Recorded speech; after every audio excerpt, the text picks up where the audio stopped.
Hi good evening. ഇന്നലെ എനിക്ക് video എടുക്കാൻ പറ്റിയില്ല. ഇന്നലെ എനിക്ക് എന്തൊക്കെയോ തിരക്കൊക്കെ ആയിട്ട് ലേറ്റായി.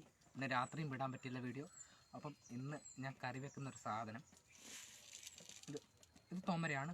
പക്ഷേ ഇതറിയാത്തവർ ഉണ്ട് എന്നെനിക്ക് മനസ്സിലായി. ഞാൻ ഒരു 2 കൊല്ലം മുമ്പ് എനിക്ക് ഒരു ഫ്രണ്ടുണ്ട്, കുമളിയിലാണ്. അറിയാമായിരിക്കും, കുമളിയിലുള്ള മിക്ക ആൾക്കാർക്ക് അറിയാമായിരിക്കും. അറിയാത്തവരായിരിക്കും ചിലപ്പോൾ ചോദിച്ചു കാണുക. ഫോണിൽ വിളിച്ചപ്പോൾ ഞാൻ പറഞ്ഞു തൊമരയാണ് കറി വെച്ചതെന്ന് പറഞ്ഞപ്പോൾ അവർ പറഞ്ഞു തൊമരയോ അതെന്താ സാധനം എനിക്ക് അറിയില്ല എന്ന് പറഞ്ഞു. എന്നിട്ട് കുറേ നമുക്ക് പറഞ്ഞു കൊടുക്കുമല്ലോ, എന്നിട്ടൊന്നും പുള്ളിക്ക് മനസ്സിലായില്ല. അപ്പം ഇതാണ് അറിയാത്തവർക്ക്, ഇതാണ് തൊമര കേട്ടോ. അപ്പോൾ ഇത് ഇന്ന് നമ്മൾ കുക്കറിലല്ല വെക്കുന്നത്. ഇത് നമ്മളെ കണ്ടോ, ഇന്ന് മൺചട്ടിക്കകത്ത് ഇത് എനിക്കിപ്പോൾ കഴുകി ഇതിനകത്ത് നമ്മൾ ഈ പച്ചമുളക്, വെളുത്തുള്ളി, സവോളയൊക്കെ ഇത് അരിഞ്ഞിട്ട് വേവിക്കും. ലാസ്റ്റ് നമ്മുടെ ചെറുള്ളി എണ്ണയിൽ കടുകും താളിച്ചിട്ട് ഇതിനകത്തിടും. പിന്നെ നല്ല വേഗണം. പിന്നെ തേങ്ങ ചേർത്ത് വെച്ചാൽ നല്ലതാണ്. ഇപ്പം ഞങ്ങൾ തേങ്ങ ചേർക്കുന്നില്ല. അപ്പോൾ ഇതാണ് ഇനിയിപ്പം മുറ്റത്തടുപ്പിലാണ് ഇത് വേവിക്കുന്നത്.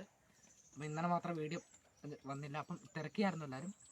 അപ്പോൾ എന്തായാലും ഇന്ന് വൈകുന്നേരം ഇതുള്ളൂ. പിന്നെ അറിയാത്തവർക്ക് വേണ്ടിയാണ് കേട്ടോ, ഇതൊക്കെ കാണിക്കണം എന്നൊക്കെ ചോദിക്കും. അപ്പം എന്നോട് അറിയില്ല എന്ന് പറഞ്ഞുകൊണ്ടാണ് ഇതാണ് തൊമര എന്ന്. നമ്മളിപ്പം ഏകദേശം ഒരുപാട് വർഷമായി, ഇപ്പം വർഷമല്ല ഒരുപാട് നാളായി ഇപ്പം വെച്ചിട്ട്, തൊമര വെച്ചിട്ട്. വർഷം നല്ല നാളായി വെച്ചിട്ട്.